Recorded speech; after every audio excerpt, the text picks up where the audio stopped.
And this is another episode in Australians Take Back Your Country. And indeed, it is a time for Australians to take back their country. Sure. And I have two particular things I'd like to start off with in this current time.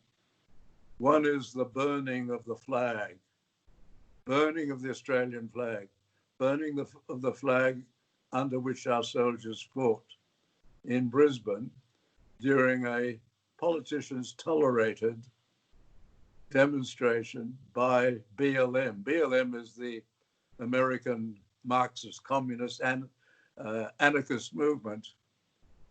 And of course, it's been imported here, and demonstrations were held in Australia recently.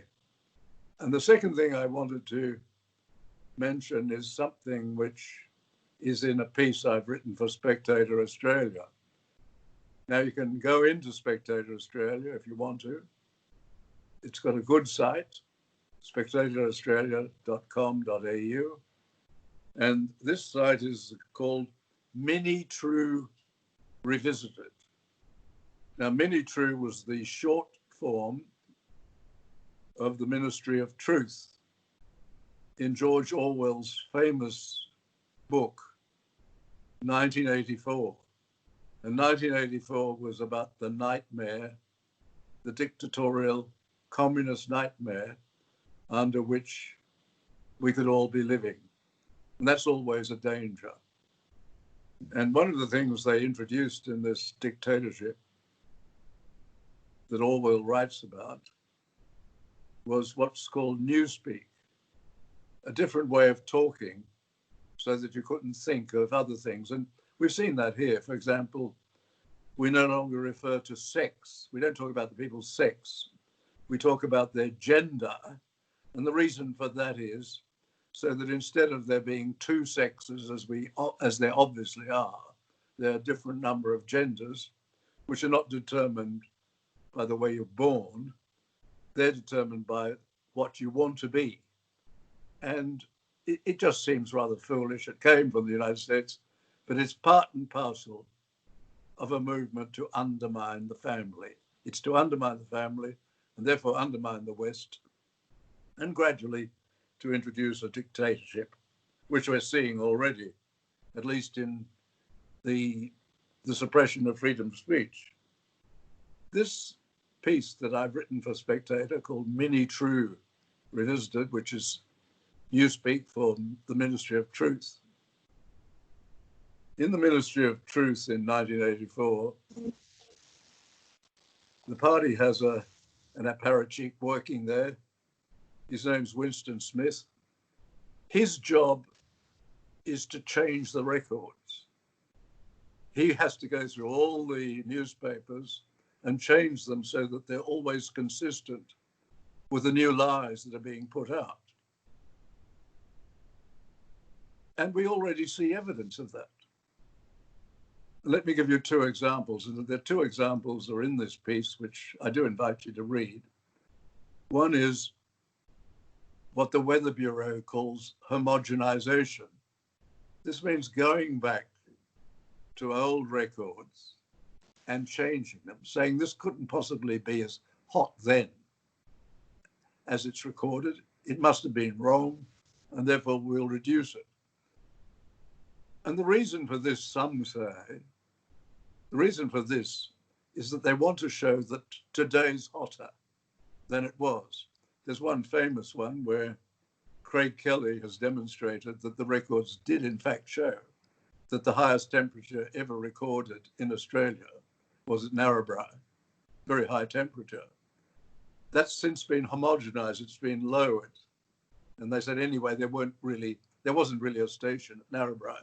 Craig Kelly has proved there was a station at Narrabri, and it's being used so that we can be tricked into believing in global warming, and therefore not just global warming, but therefore the new controls that are being introduced because of global warming, making you pay, for example, not the cheapest electricity in the world, but making you pay for the most expensive electricity in the world. Very bad for you, But think of what it's doing to business. Think of what it's doing to manufacturing. Manufacturing has to move away from Australia because the politicians on both sides are pushing this fake myth about the effect of global warming on Australia and the need to control it as if they could. That's the first example of homogenization in the article. But the second is in relation to the current reaction to the virus, which came from China, the Wuhan virus, which they give another name because that's what the communists instructed the World Health Organization to call it, but it's the Wuhan virus.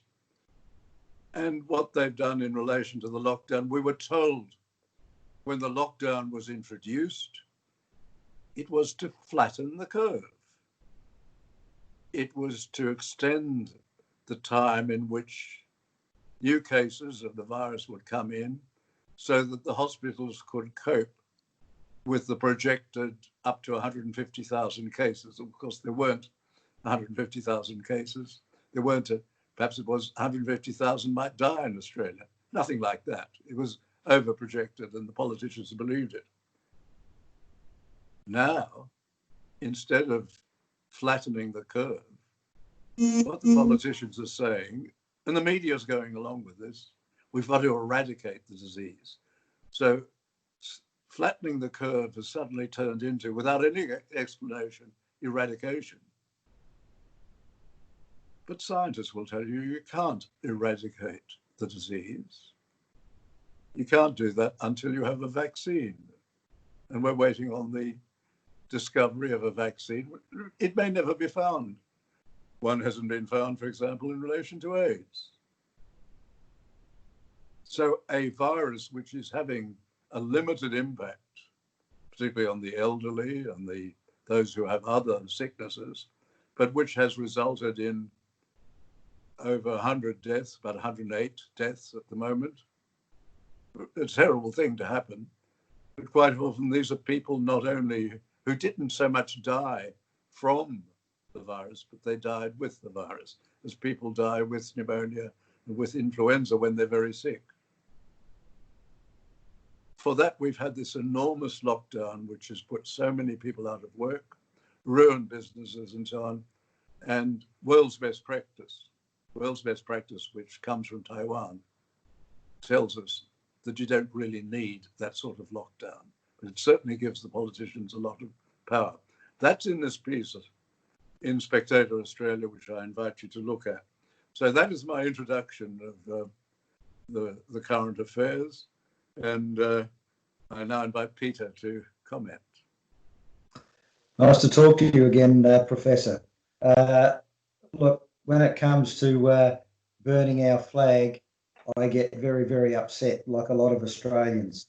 And anybody that wants to burn our flag, as far as I'm concerned, it should be a minimum of 5 years jail. And if you weren't born in this country, send them back to where they come from. They obviously hate this country that much. And as far as I'm concerned, it is absolutely disgraceful. It really is. I mean, you've got to ask how these people got so much hate when, if they look back and, just have a look at our diggers that fought and lost their lives for our freedoms. And some of these diggers put their age up. They're only kids. And I think it's just disgraceful. It sickens me, to be quite honest, David. And I can't see how any politician would allow this to happen. And you might be able to correct me, but I didn't think you were even allowed to put our flag on the ground. I thought that was against the law. Do you know anything about that, David? Well, it's certainly against protocol. You shouldn't. The flag protocol tells us that you shouldn't. But there is no specific offence. Politicians have not introduced a specific offence in relation to burning the flag or defacing the flag, and I think they should. It should be a serious offence, and I agree with you. If you're not an Australian-born citizen, well, certainly if you're not a citizen, you certainly shouldn't be able to get away with it. The punishment should be serious. I can't imagine what the punishment would be, for example, in Singapore, I doubt if you could get away with it in Singapore. And it's absolutely right that you should not be allowed to get away with defacing or insulting the flag. I think it's really a terrible thing. The extraordinary thing was that this was during the lockdown. This was when we were told that we couldn't sit on park benches, we couldn't play golf, we couldn't even go surfing. All these things were told us. People weren't allowed to go to people's funerals. They weren't allowed to go to marriages. All sorts of things were done, and those were vigorously enforced. But when it came to the BLM is essentially an American organization controlled by self-confessed Marxists, that is, communists. It has nothing to do with protecting and encouraging the interests of the Afro-Americans, Americans of African origin. It is really about taking over the United States and turning it into a communist society. That's what it is about. And to allow that to happen, originally all of the politicians said, well, we've got to allow demonstrations to proceed. You weren't allowed to go to funerals. You weren't allowed to go to weddings. You weren't allowed to go to work. You weren't allowed to sit on a park bench. But you could go and demonstrate in a communist demonstration. That was all right. Once the politicians realized how shocked, horrified, and outraged all real Australians were, they backtracked. But then they said, oh, it's too large, we can't control it. Yet they still insist, they're still talking about various forms of lockdowns. And it shows you the double standards which apply in this country. So certainly, flag burning should be a criminal offence, a serious criminal offence, and have those serious consequences which you indicate. Peter. Yes, totally agree, David. We talk about fudging temperatures and all the rest of it. You know, in 1909 in Burke, there was a time there the temperature was 51.6 degrees Celsius. 435 people died. And you're like this, David, the Bureau of Meteorology allegedly threw out the original data on that. And do you know why they threw it out, David? No. They threw it out because it was on a Sunday. They threw the data out and their excuse allegedly was because it was a Sunday. So what, if it rains, if we get a heavy downpour and it's on a Sunday, we don't record the rainfall for that day. I mean, we've lost the plot completely, absolutely lost the plot. And on the 23rd and the 24th of January, 1896, there were people dying or just collapsing in coaches, in railway stations. Birds were falling out of their trees. This is in 1896, and there was 3 weeks of really, really hot weather around that 43 degrees. Now, I haven't seen 3 weeks continually of around about 40 to 43 degrees Celsius. So here we go again with the radical left, communism, whatever you want to call it, trying to erase our history. It doesn't matter whether it's our temperature. It doesn't matter whether it's our flag. It doesn't matter whether it's anything to do with the good of this country. They want to erase it. And I think it is absolutely disgraceful. And our weak-gutted politicians on all sides are a part of it. And we need some really, really big change, David, because I just feel so sorry for our future generations that they're being brainwashed. And I think it's criminal, to be quite honest. Our history is our history, whether it's good or bad, and we need to know exactly what happened years ago. And as I said, whether it's good or whether it's bad. David. Well, I agree with you, Peter. And remember that this is not just an exercise in fudging the temperature recordings.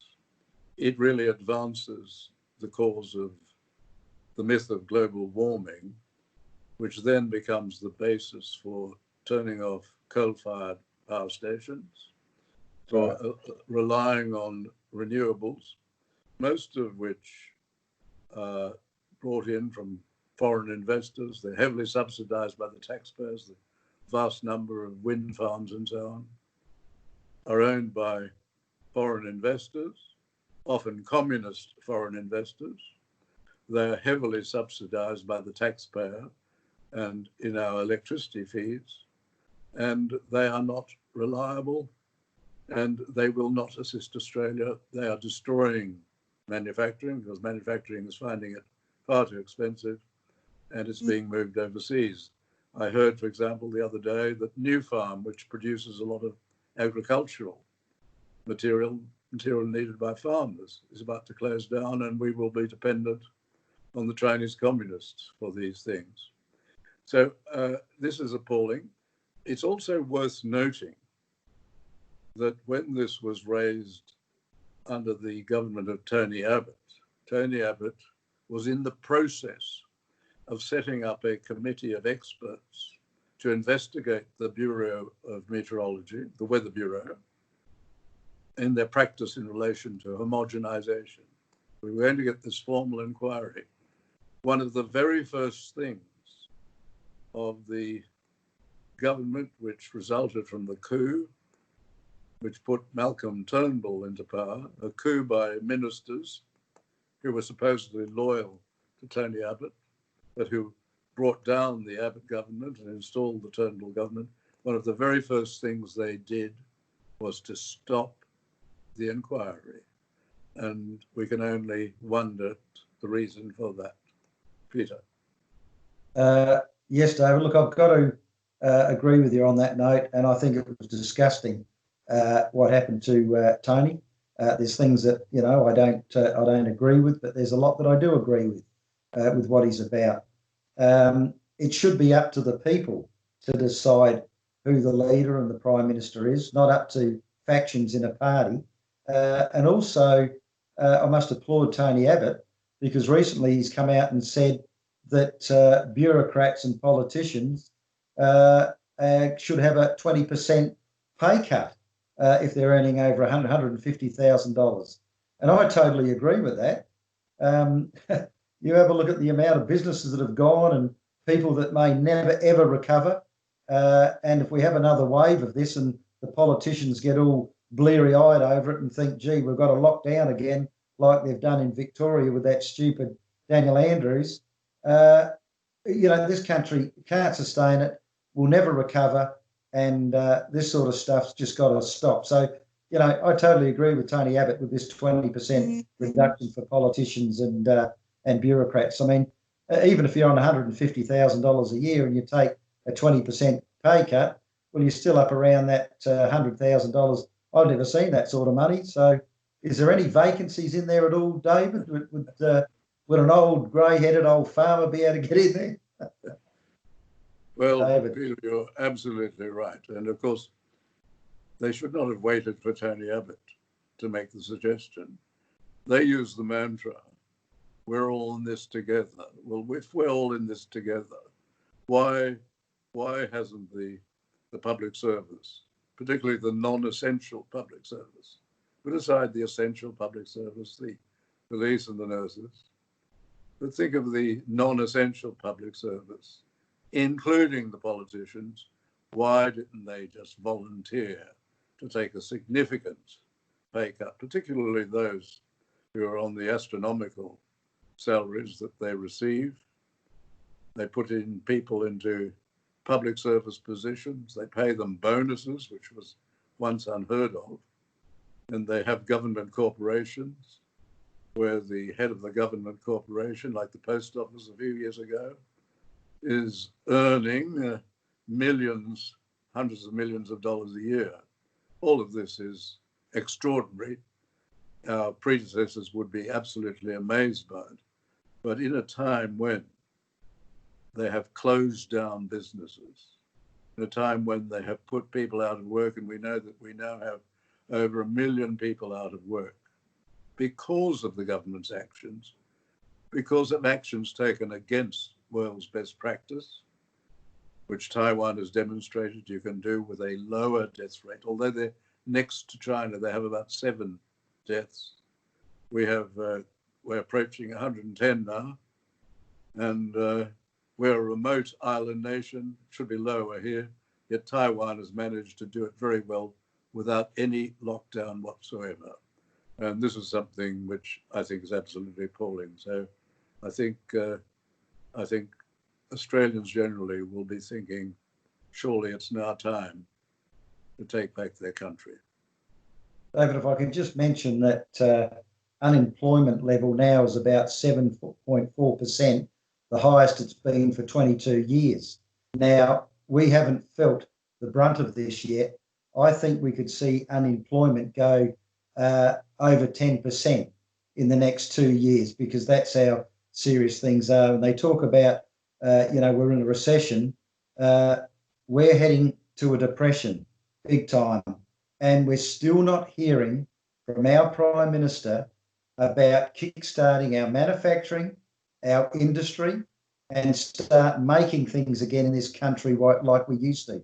If we're going to get out of the muck here, and we are not going to rely on China because we can't, we need to build things again, David, and we're not hearing that. And I think a lot of people are waking up to this and feel very, very sad that Scott Morrison is not talking about this, and it's just so wrong at a time like this. Well, I think you're absolutely right, Peter, and I would like to thank you for your contribution. I think it's important, and viewers would be encouraged, I think, to go and have a look at Spectator Australia, not only the piece that I've recommended, but other pieces which do show a side of the media which is not there in the mainstream. The mainstream seems to be just pushing the government line. Go and look at other sources and find other things to think about in relation to Australia. Thank you very much, Peter. Remember, Australians, take back your country. Certainly will. Good on you, David. Thank you very much again.